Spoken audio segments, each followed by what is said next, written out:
Gen জি ঝড়ের পর নেপালে নতুন রাজনৈতিক উত্থান, অবিশ্বাস্য যা ঘটতে যাচ্ছে।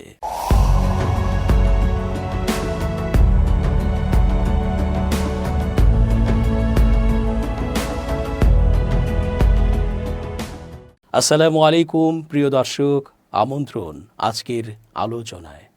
চেঞ্জ টিভির আন্তর্জাতিক চোখ অনুষ্ঠানে এস জি রতন স্বাগত জানাচ্ছি। জেন জি যে কি তা হাড়ে হাড়ে টের পেয়েছে বাংলাদেশের পতিত ফ্যাসিস্ট হাসিনা সরকার। আপাতত এর চেয়ে মোক্ষম উদাহরণ আর নেই। এই বিপ্লব বসন্তে পরপর আরও কয়েকটি দেশে জেন জির বিপ্লবী সংগ্রামে পতন হয়েছে রাষ্ট্রপ্রধান সহ পুরো দলীয় নেটওয়ার্ক। নেপাল বলা যায় তারই অংশ। তরুণরা স্বভাবতই ন্যায়পরায়ণ হয়, দেশপ্রেম তাদের মধ্যে থাকে চূড়ান্ত রকমভাবে, পিছুটান থাকে কম, রক্ত থাকে টকবগে। দীর্ঘদিন ধরে চলমান দুর্নীতি, অপকর্ম, খুন, হত্যা, গুম, আয়নাঘর, লুটতরাজের বিরুদ্ধে তাই সোচ্চার হতে দেখা যায় এই জেন জিদের।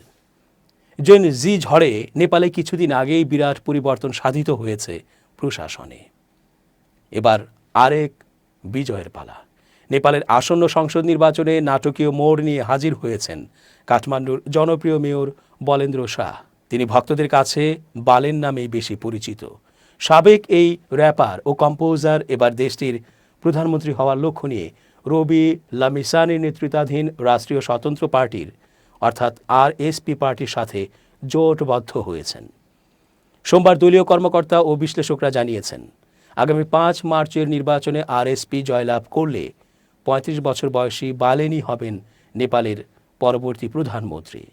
এই সমঝোতা অনুযায়ী রবি লামিসানে দলের প্রধান হিসেবেই দায়িত্ব পালন করবেন।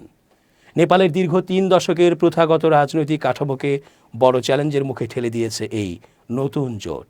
মূলত গত সেপ্টেম্বরে দেশ জুড়ে শুরু হওয়া জেনারেশন জি বা যুব নেতৃত্বাধীন ব্যাপক বিক্ষোভের প্রেক্ষাপটে এই রাজনৈতিক পট তৈরি হয়েছে। দুর্নীতি বিরোধী সেই আন্দোলনে 77 জন প্রাণ হারানোর পর তৎকালীন প্রধানমন্ত্রী কেপি শর্মা ওলি পদত্যাগ করতে বাধ্য হন। বালেন শাহ সেই সময় তরুণ আন্দোলনকারীদের কাছে অঘোষিত নেতায় পরিণত হয়েছিলেন। নির্বাচনকালীন অন্তর্বর্তী সরকার গঠনেও গুরুত্বপূর্ণ ভূমিকা পালন করেন তিনি। রাজনৈতিক বিশ্লেষক বিপিন অধিকারীর মতে, তরুণ ভোটারদের নিজেদের বলয়ে নিয়ে আসতে আরএসপির এই সিদ্ধান্ত অত্যন্ত কৌশলী। প্রায় 1,90,00,000 ভোটার আসন্ন নির্বাচনে ভোট দেবেন, যার মধ্যে বড় একটি অংশই তরুণ। গত সেপ্টেম্বরের আন্দোলনের পর প্রায় 10 লাখ নতুন তরুণ ভোটার তালিকায় যুক্ত হয়েছেন। এরা পুরনো দলগুলোর শাসন ব্যবস্থার উপর অসন্তুষ্ট। দীর্ঘদিন ধরে নেপালের ক্ষমতায় আধিপত্য বিস্তার করে থাকা কেপি শর্মা ওলির ইউএমএল এবং নেপালি কংগ্রেসের মতো ঐতিহ্যবাহী দলগুলো এখন এই নতুন জোটের কারণে অস্তিত্ব সংকটের আশঙ্কা করছে।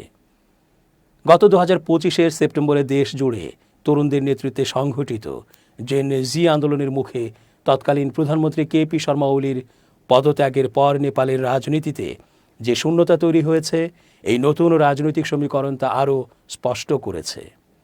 দলীয় সমঝোতা অনুযায়ী রাষ্ট্রীয় স্বতন্ত্র পার্টি নির্বাচনে জয়ী হলে বালেন্দ্র শাহ প্রধানমন্ত্রী হবেন এবং 48 বছর বয়সী রবি লামিসানে দলের শীর্ষ নেতৃত্বে থাকবেন।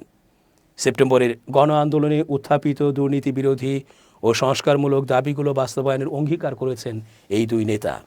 ওই আন্দোলনে 77 জন নিহত হন এবং এর পরিপ্রেক্ষিতে সাবেক প্রধান বিচারপতি সুশীলা কার্কির নেতৃত্বে একটি অন্তর্বর্তী সরকার গঠিত হয়। রাজনৈতিক বিশ্লেষক বিপিন অধিকারীর মতে, তরুণ ভোটারদের আকৃষ্ট করতে এটি রাষ্ট্রীয় স্বতন্ত্র পার্টির একটি সময়োপযোগী ও কৌশলগত সিদ্ধান্ত, যা প্রচলিত রাজনৈতিক দলগুলোর জন্য বড় চ্যালেঞ্জ হয়ে উঠতে পারে।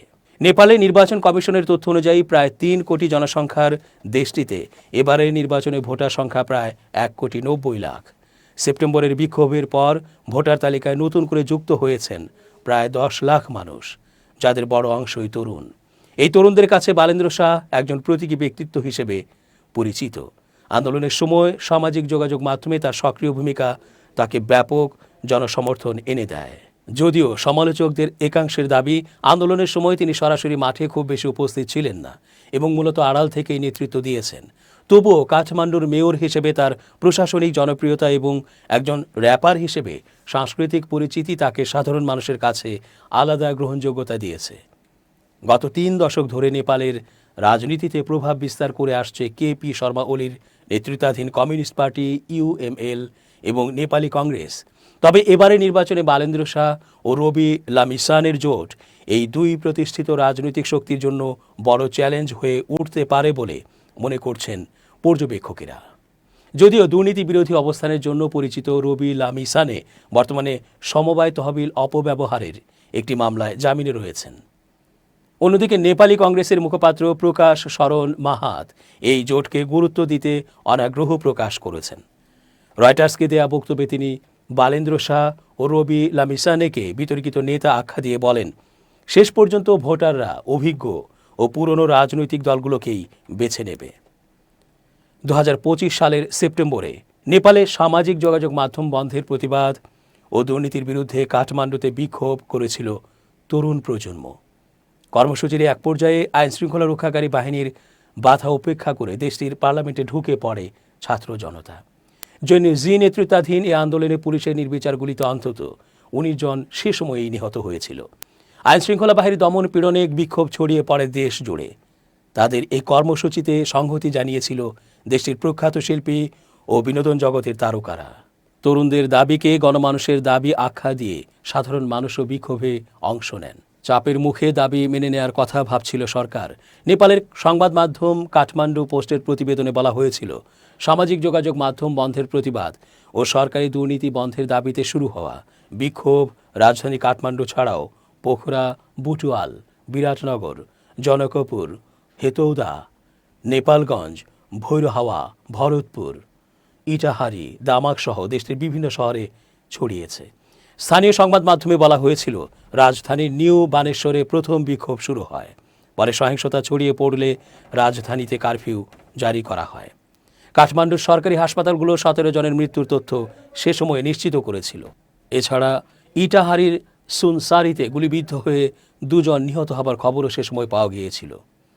সারা দেশের হাসপাতালগুলোতে কমপক্ষে 347 জনের চিকিৎসা নেওয়ার তথ্য জানা গিয়েছিল। খবরে সে সময়ে বলা হয়েছে, বানেশ্বরে ফেডারেল পার্লামেন্ট ভবনের বাইরে বিক্ষোভকারীরা প্রথমে জড়ো হয়েছিলেন। সে সময় সোমবার সকালের দিকে দেশটির হাজার হাজার বিক্ষোভকারী নিরাপত্তা বাহিনীর বাধা উপেক্ষা করে পার্লামেন্ট ভবনে ঢুকে পড়েন। এ সময় বিক্ষোভকারীদের লক্ষ্য করে গুলি, টিয়ার গ্যাসের শেল, জলকামান ছুড়েছিল নিরাপত্তা বাহিনী। পরিস্থিতি নিয়ন্ত্রণে সেনাবাহিনীর সদস্যদের মোতায়েনের পাশাপাশি রাজধানীতে কারফিউ জারি করেছিল দেশটির সরকার। সে সময় সোমবার সকাল 9টা থেকে বিক্ষোভকারীরা কাঠমান্ডুর মৈতি ঘর এলাকায় জড়ো হয়ে বিক্ষোভ শুরু করেন। দেশটিতে সরকারের দুর্নীতি ও নানা ধরনের অনিয়মের বিরুদ্ধে সম্প্রতি আন্দোলনকারীরা নেপো কিড এবং নেপো বেবিজ নামে বিভিন্ন ধরনের হ্যাশট্যাগ ব্যবহার করে অনলাইনে। সরকার বিরোধী এসব হ্যাশট্যাগ অনলাইনে ব্যাপক ট্রেন্ডে পরিণত হয়েছিল। দেশটির সরকার নিবন্ধনহীন 26টি সামাজিক যোগাযোগ মাধ্যম বন্ধ করে দেওয়ার সিদ্ধান্ত নেওয়ার পর এ ক্ষোভে ফেটে পড়েন আন্দোলনকারীরা। তারা অনলাইনের আন্দোলনকে সড়কে নেয়ার ডাক দেন। কাঠমান্ডু জেলা প্রশাসন কার্যালয়ের তথ্য অনুযায়ী হামি নেপাল নামে একটি সংগঠন প্রশাসনের অনুমতি নিয়ে সে সময় আন্দোলনের সময় সোমবার বিক্ষোভ সমাবেশের আয়োজন করে। সংগঠনটির চেয়ারম্যান সুধান গুরুং বলেছেন, সরকারের কর্মকাণ্ড ও দুর্নীতির বিরুদ্ধে এই বিক্ষোভের ডাক দেওয়া হয়েছে। সোমবার দেশ জুড়ে এ কর্মসূচি পালন করা হয়। আয়োজকরা সামাজিক যোগাযোগ মাধ্যমে বিক্ষোভের বিভিন্ন রুট এবং নিরাপত্তা নির্দেশনা শেয়ার করছেন। তারা শিক্ষার্থীদের ইউনিফর্ম পরে বই হাতে নিয়ে বিক্ষোভে যোগ দেওয়ার আহ্বানও জানিয়েছেন। সরকারি দুর্নীতি এবং সাম্প্রতিক সামাজিক যোগাযোগ মাধ্যম নিষেধাজ্ঞার বিরুদ্ধে জেন জি প্রজন্মের বিক্ষোভকারীরা পুলিশের সঙ্গে সংঘর্ষে জড়িয়ে পড়ার পর কাঠমান্ডু জেলা প্রশাসন কার্যালয় সেখানে কারফিউ জারি করে। সে সময় সোমবার সকালের দিকে বানেশ্বর জেলার কিছু নিষিদ্ধ এলাকায় প্রবেশ করলে সেখানে কারফিউ জারি করা হয়। পরে দেশটির রাষ্ট্রপতির বাসভবন শীতল নিবাস, উপরাষ্ট্রপতির বাসভবন লেইনচৌর, প্রধানমন্ত্রীর বাসভবন বালুয়াটার এবং এর আশেপাশের এলাকায় কারফিউ জারি করে কর্তৃপক্ষ ব্যবস্থা নেয়। নেপালের জাতীয় মানবাধিকার কমিশন এক বিবৃতিতে নিরাপত্তা বাহিনী ও বিক্ষোভকারীদের সংযত থাকার আহ্বানও জানিয়েছিল। সে সময় কমিশন বলেছিল, সংবিধান ও আন্তর্জাতিক আইন শান্তিপূর্ণভাবে ভিন্ন মত প্রকাশের অধিকার নিশ্চিত করে এবং সহিংসতা ও অতিরিক্ত বল প্রয়োগের ঘটনা দুঃখজনক। বিক্ষোভকারীদের বেশিরভাগই জেন জির সদস্য ছিল। তারা মূলত দেশ জুড়ে দুর্নীতির বিরুদ্ধে বিক্ষোভ শুরু করেন। তারা একে রাজনৈতিক নেতৃত্বের ব্যর্থতা হিসেবে দেখে। এতে দেশ জুড়ে শিক্ষার্থী ও সাধারণ মানুষ অংশ নেন। বিক্ষোভ কর্মসূচি ব্যাপকভাবে ছড়িয়ে পড়ায় কয়েকটি জেলায় কারফিউ জারি করে স্থানীয় প্রশাসন। যেসব এলাকায় সমাবেশ বিশাল হয়েছে সেসব স্থানে কর্মসূচি ও চলাচল সীমিত করার নির্দেশনা দেয়া হয়েছিল। রাজধানী সহ সারা দেশে নিরাপত্তা বাহিনীর টহল বাড়ানো হয়েছিল। সহিংসতার পর বর্তমানে হাসপাতালগুলোতে হতাহতের সংখ্যা বাড়ছিল। সে সময়ে চিকিৎসা কেন্দ্রগুলোতে জরুরি রক্তের চাহিদা বেড়েছিল। সরকারকে সতর্ক করেছিল বিশ্লেষকরা। সোমবারের বিক্ষোভ ও সহিংসতার পর নেপালের প্রখ্যাত লেখক, চিকিৎসক, শিল্পী, সাবেক আমলারা জেন জিদের দাবি মেনে নেওয়ার আহ্বান জানিয়েছিলেন। সে সময় তারা সতর্ক করে বলেছেন যেন তরুণদের দাবির অবমূল্যায়ন না করা হয়। নেপালের ইনস্টিটিউট অব মেডিসিনের সাবেক ডিন ডক্টর অরুণ স্বামী বলেন, আজকের যুবকরা তাদের অর্থাৎ সরকারের দাস নন। রাজা জ্ঞানেন্দ্রর, যাকে 2008 সালে ক্ষমতা থেকে উৎখাত করা হয়েছিল, তিনি ঠিক সেই রকম আচরণ বন্ধ করার জন্য বারবার বলেন। অবিলম্বে সামাজিক যোগাযোগ মাধ্যমের উপর থেকে বিধিনিষেধ তুলে দেওয়ার কথাও বলেন। জনস্বাস্থ্য বিশেষজ্ঞ ডক্টর অরুণা উপ্রেতি বলেন, এ সরকার জ্ঞানেন্দ্র শাহের পদাঙ্ক অনুসরণ করে যুবকদের বিরুদ্ধে অতিরিক্ত বল প্রয়োগ করেছে। এর পরের ঘটনা আমাদের সকলেরই জানা। প্রিয় দর্শক, আজ এ পর্যন্তই। ধন্যবাদ। changeTV.press, এক ফোঁটা হলুদও নেই।